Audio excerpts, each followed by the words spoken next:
Hi friends, once again ನಮ್ಮ ಚಾನಲ್ಗೆ ಸ್ವಾಗತ. ಇವತ್ತು ನಾನು ನಿಮಗೆ ಮತ್ತೊಂದು ಪುಣ್ಯಕ್ಷೇತ್ರದ ಬಗ್ಗೆ ತಿಳಿಸ್ಕೊಡ್ತೀನಿ. ಇದು ಕೃಷ್ಣೆಯ ತಟದಲ್ಲಿರೋ ಒಂದು ಅತಿಶಯ ಕ್ಷೇತ್ರ. ಬನ್ನಿ ತಿಳಿಯೋಣ. ಇದು ನನ್ನೂರು. ನಾನು ಹುಟ್ಟಿ ಬೆಳೆದ ತವರೂರು. ನಮ್ಮ ಊರಿನ ಗ್ರಾಮ ದೇವತೆ ಹಾಗೂ ನನ್ನ ಪ್ರೀತಿಯ ಇಷ್ಟ ದೇವತೆಯಾದ ಶ್ರೀ ಪದ್ಮಾವತಿ ಅಮ್ಮನವರ ಕಥೆಯನ್ನು ನಿಮ್ಮ ಮುಂದೆ ಹೇಳೋಕ್ಕೆ ನನಗೆ ತುಂಬಾ ಖುಷಿ ಆಗ್ತಿದೆ. ಬನ್ನಿ ಆ ಚರಿತ್ರೆನ ಮೆಲುಕು ಹಾಕೋಣ. ಏನಪ್ಪ ಇವಳು ನಮ್ಮೂರು ಅಂತ ಹೇಳ್ತಾ ಊರ ಹೆಸರೇ ಹೇಳ್ತಿದ್ವಲ್ಲ ಅಂತ ಯೋಚನೆ ಮಾಡಬೇಡಿ. ಬನ್ನಿ ಎಲ್ಲನೂ ಎಕ್ಸ್ಪ್ಲೇನ್ ಮಾಡ್ತೀನಿ. ನಮ್ಮೂರು ಬೆಳಗಾವಿ ಜಿಲ್ಲೆಯಲ್ಲಿರೋ ಒಂದು ಚಿಕ್ಕ ಹಳ್ಳಿ, ಉಗಾರ್ ಬುದ್ರುಕ್ ಅಂತ. ಬಟ್ ಇದು ಪದ್ಮಾವತಿ ಉಗಾರ್ ಅಂತಲೇ ಫೇಮಸ್. ಇಲ್ಲಿರೋ ಪದ್ಮಾವತಿ ಮಂದಿರದ ಬಗ್ಗೆನೇ ನಾನು ಮಾತಾಡ್ತಿರೋದು. ಇದೇ ನೋಡಿ ಆ ಮಂದಿರ. ಇದಕ್ಕೆ ಸುಮಾರು 300 ವರ್ಷಗಳ ಇತಿಹಾಸ ಇದೆ.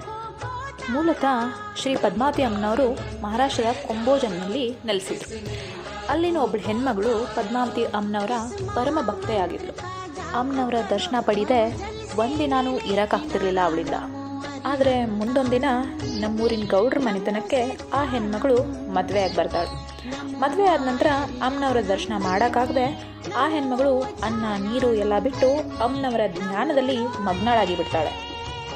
ಅವಳ ಭಕ್ತಿನ ಮೆಚ್ಚಿ ನಮ್ಮ ಅಮ್ಮನವರು ಕುಂಬೋಜದ ಪಂಡಿತರ ಕನಸಿನಲ್ಲಿ ಪ್ರತ್ಯಕ್ಷರಾಗಿ ನನ್ನ ಉಗಾರಕ್ಕೆ ಕರ್ಕೊಂಡೋಗು, ಅಲ್ಲಿ ನನ್ನ ಮಗಳು ನನ್ನ ಕಾಣದೆ ಅನ್ನ ನೀರು ಬಿಟ್ಟು ಉಪವಾಸ ಇದ್ದಾಳೆ ಅಂತ ಹೇಳಿದ್ರಂತೆ.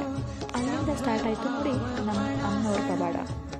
ಆ ಪಂಡಿತರು ಅಮ್ಮನವ್ರನ್ನ ಹೊತ್ತು ಕುಂಬೋಜದಿಂದ ಹೊರಟಾಗ ಇನ್ನೂ ಒಂದು ಸೌಂಡ್ ಆಗುತ್ತೆ.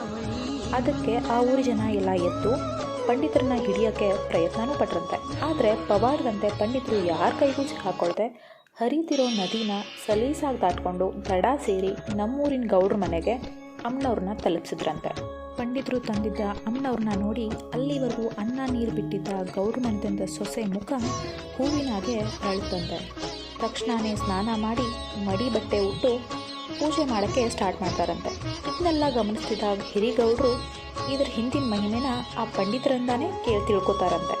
ಹಾಗೆಯೇ ಅಮ್ಮನವರ ಪ್ರತಿಷ್ಠಾಪನೆ ಮಾಡಬೇಕು ಅಂತಲೂ ಅನ್ಕೋತಾರೆ. ಆದರೆ ಈ ಒಂದು ಒಳ್ಳೆಯ ಕೆಲಸಕ್ಕೆ ಊರಿನ ಕೆಲವು ದುಷ್ಟರು ತಡೆ ಮಾಡೋದಕ್ಕೆ ಪ್ರಯತ್ನ ಪಡ್ತಾರೆ. ಆ ದುಷ್ಟರು ಕಾಗವಾಡ ಸಂಸ್ಥಾನಿತರಿಗೆ ಕಂಪ್ಲೇಂಟ್ ಕೂಡ ಮಾಡ್ತಾರೆ. ಆಗ ಸಂಸ್ಥಾನಿತರು ಫುಲ್ ಕೋಪ ಮಾಡಿಕೊಂಡು ಊರಿಗೆ ಬಂದು ಬಸ್ಲಿಗೆ ಬೀಗ ಹಾಕಿಬಿಡ್ತಾರಂತೆ. ಅದೇ ರಾತ್ರಿ ಆ ಸಂಸ್ಥಾನಿತರ ಕನಸಿನಲ್ಲಿ ತಾಯಿ ಕಾಣಿಸ್ಕೊಂಡು ಹೊಳೆಯಲ್ಲಿ ನನ್ನ ಪೂಜೆ ಮಾಡಿಸುವಂತ ನಗು ಮುಖದಿಂದ ಹೇಳ್ತಾರಂತೆ. ನೋಡಿ ಆ ತಾಯಿಯ ಹೃದಯ ವೈಶಾಲ್ಯತೆಯನ್ನು. ಸಂಸ್ಥಾನಿತ ಬಸ್ಸಿಗೆ ಬೀಗ ಹಾಕಿದ್ರು ಕೋಪ ಮಾಡ್ಕೊಳ್ದೆ ನಗು ಮುಖದಿಂದ ತಿಳಿಸಿ ಹೇಳ್ತಾಳೆ ನಮ್ಮಮ್ಮ. ಯಾಕಂದರೆ ಆ ತಾಯಿಗೆ ಗೊತ್ತಿತ್ತು ಸಂಸ್ಥಾನಿತ ಮೋಸ ಹೋಗಿರೋದು ಆ ದುಷ್ಟರ ಮಾತಿಂದ ಅಂತ. ಅದಕ್ಕೆ ಆ ತಾಯಿ ಅವರನ್ನು ಶಿಕ್ಷಿಸದೆ ಪ್ರೀತಿಯಿಂದ ತಿಳಿ ಹೇಳ್ತಾಳೆ. ಅದಕ್ಕೆ ನಮ್ಮೂರಿನ ಜನ ಎಲ್ಲ ಅವ್ವ ಇದ್ದಾಳೆ, ಅವಳು ನೋಡ್ಕೋತಾಳೆ ಅನ್ನೋ ಭರವಸೆಯಿಂದ ನೆಮ್ಮದಿಯಾಗಿದ್ದಾರೆ. ನೆಕ್ಸ್ಟು ತಾಯಿ ಹೇಳಿದ ಹಾಗೆ ಸಂಸ್ಥಾನಿತರು ಸುಡು ಬಿಸಿಲಲ್ಲಿ ತಾಯಿಯ ಪೂಜೆನ ಕೃಷ್ಣಾ ನದಿಲಿ ನೆರವೇರಿಸಬೇಕಾದ್ರೆ ಮುತ್ತಿನ ಮಳೆನ ಹರಿಸಿ ಆಶೀರ್ವದಿಸಿದ್ರಂತೆ.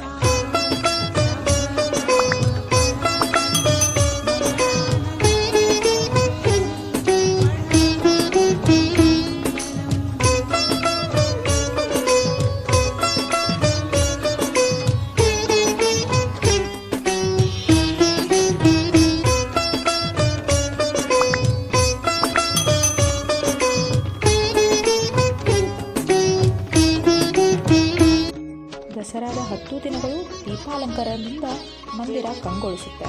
ಪ್ರತಿದಿನವೂ ಸಾಂಸ್ಕೃತಿಕ ಕಾರ್ಯಕ್ರಮಗಳು ಇರುತ್ತವೆ.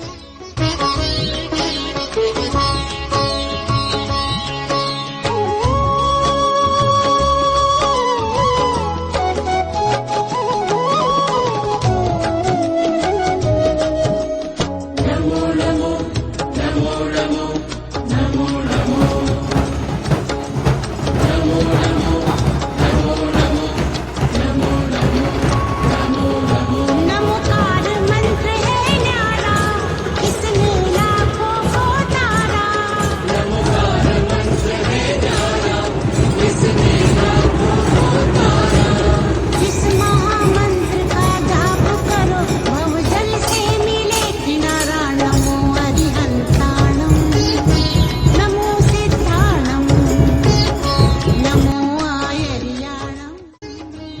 ವಿಜಯದಶಮಿಯ ದಿನ ಬನ್ನಿ ಮುರಿದು ಸಕ್ಕರೆ ಹಂಚುವ ಪದ್ಧತಿಯೂ ಕೂಡ ಇದೆ. ಈ ತಾಯಿಯ ಮಹಿಮೆನ ಹೇಳೋ ಬೇಕಾದಷ್ಟು ಹಾಡುಗಳಿವೆ. ಡಿಸ್ಕ್ರಿಪ್ಷನ್ಲಿ ಲಿಂಕ್ಸ್ ಇದೆ, ಬೇಕಾದವರು ಚೆಕ್ ಮಾಡ್ಕೋಬೋದು. ಈ ವಿಡಿಯೋ ನಿಮಗೆ ಇಷ್ಟ ಆಗಿದೆ ಅಂತ ಅನ್ಕೋತೀನಿ. ಇದೇ ರೀತಿ ಇನ್ನಷ್ಟು ವ್ಲಾಗ್ಸ್ಗಳಿಗಾಗಿ ನಮ್ಮ ಚಾನಲ್ನ ಲೈಕ್, ಶೇರ್ ಆ್ಯಂಡ್ ಸಬ್ಸ್ಕ್ರೈಬ್ ಮಾಡ್ಕೊಳ್ಳಿ. Thank you.